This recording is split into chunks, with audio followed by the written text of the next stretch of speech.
what shame does to Christians. So for me personally, I've had quite the experience. The devil has used that a lot, especially in my ministry. Something that's very great. You want to teach people, but it's a weapon that the devil uses to make sure that you don't want to go to understand. Nuggets. Yeah. So how I teach and then like life. I'm a very active. So be ready. Alright? So the first thing is the three things that the enemy uses to steal. Okay? Yes. 3 things. Come on, do you want the 3 things? Yes. Okay. So the first one is strife. Then we have offense and discouragement. So you see on those 3 things, the last one, discouragement, shame is really in there. How will the devil discourage you? Using your shame, your past. Because for most of believers, we always have a past. And that past, most of the time, defines who you are until you get to a place where you acknowledge that Jesus has already paid the cost and the price. So most of the time, actually, I'd say from my own perspective, it's very easy to accept Jesus as your Lord and Savior. So it's easy to give your life to Christ. But what happens afterwards? That's the question. Most people backslide so many times. It's a big percentage. You think you're okay today, tomorrow things are going bad. You don't even understand what's happening. Because that's the devil trying to tell you, you're not worthy enough, you're not good enough to be a Christian, to say the same, to be an embodiment of what Christ looks like. So 5 different ways that shame affects movements, not just you as an individual, movements. The first one, are you guys ready for number 1? Yes. Shame makes people afraid to be vulnerable. Fear of vulnerability. Alright? In relationships, you get vulnerable, you're not able to be vulnerable. You understand what that means? Yes. Yeah. People are afraid to ask for help. You know you're struggling with your faith. You know you're struggling with your faith, but you're so ashamed to go to your pastor and tell them, Pastor, I'm struggling with this. I need help. I don't know what to do.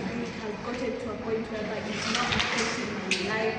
But now shame tells you they will judge you, they will condemn you, and you just hide it. You come every Sunday and you know you need to speak out now to gain some help. But what shame does, it tells you, please keep it to yourself. The minute you tell one person, it's gonna be told to the next person, and everybody's going to listen, and then everybody's going to be judged and because of that. That's what shame does. That's what the devil uses to shame. Alright? Number 2, shame creates a culture of perfectionism and a culture of perfectionism. Alright? Perfectionism is often celebrated and confused. You know the perfectionists?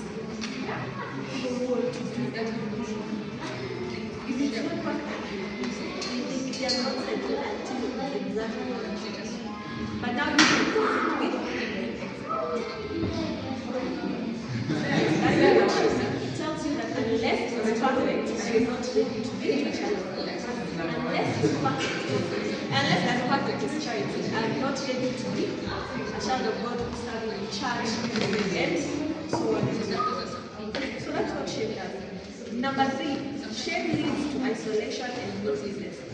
Immediately it gets you to the part whereby you're feeling afraid of even bringing out that you know you need to say out to them. Inakwambianga, you might be the only one, so na watu sana, they might know what you've done. You know that kind of security that just keeps you. Yeah, a good example is that use the basic that we use here, masturbation. You can't walk in here, you know you need help. It's like feeling up from the inside. Instead of asking for help, immediately walk through that door and God, they know what you did last night. Oh my God, they are going to start speaking about it because of that. You're so scared, it now leads you to isolation. You know what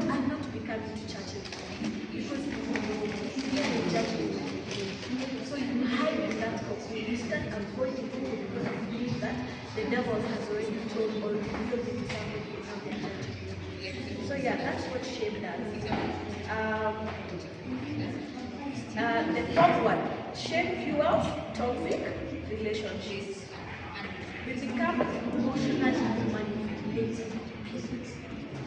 Does any of you know what that means? Emotionally manipulated. And you know you're not perfect, but because you're still the other person who is perfect, to make sure they don't feel perfect. You know, start using their words against them, try to speak like they don't want to be God.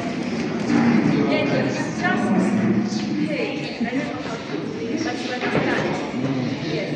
That's like in a positive, when you don't have relationship, like the people you want to be your friend, that's the one thing that is causing you not to make them your friends.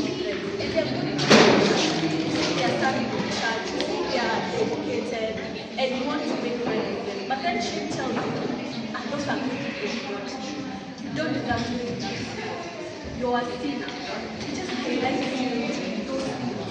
I don't know whether I remember that quote that says, the devil likes to highlight your sins. Like God likes to hide them and just see the things that, like God sees the perfect side of the devil, sees out there.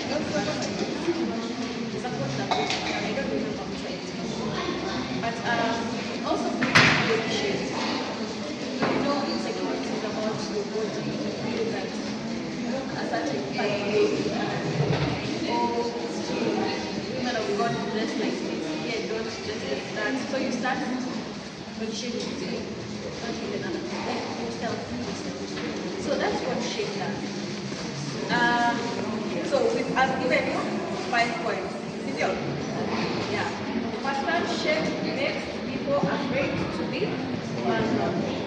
Second one, shame creates a culture of perfectionism. The third one, shame leads to isolation and loneliness.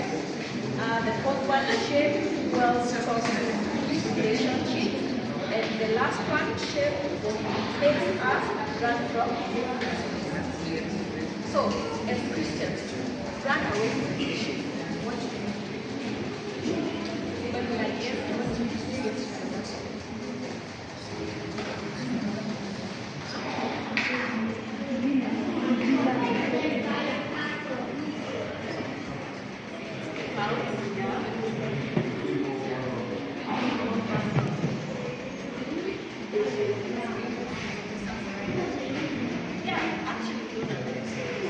So you start right and say the first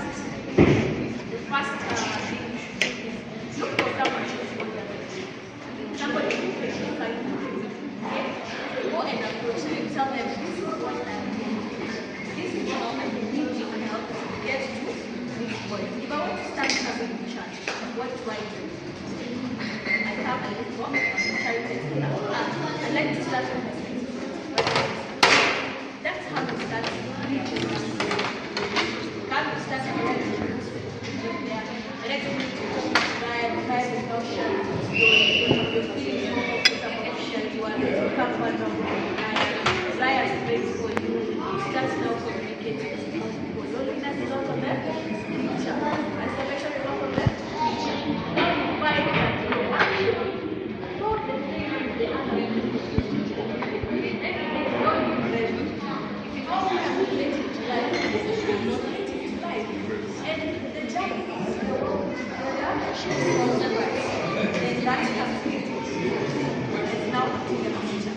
So loneliness is in shame now immediately goes out. Because the devil hides isolation.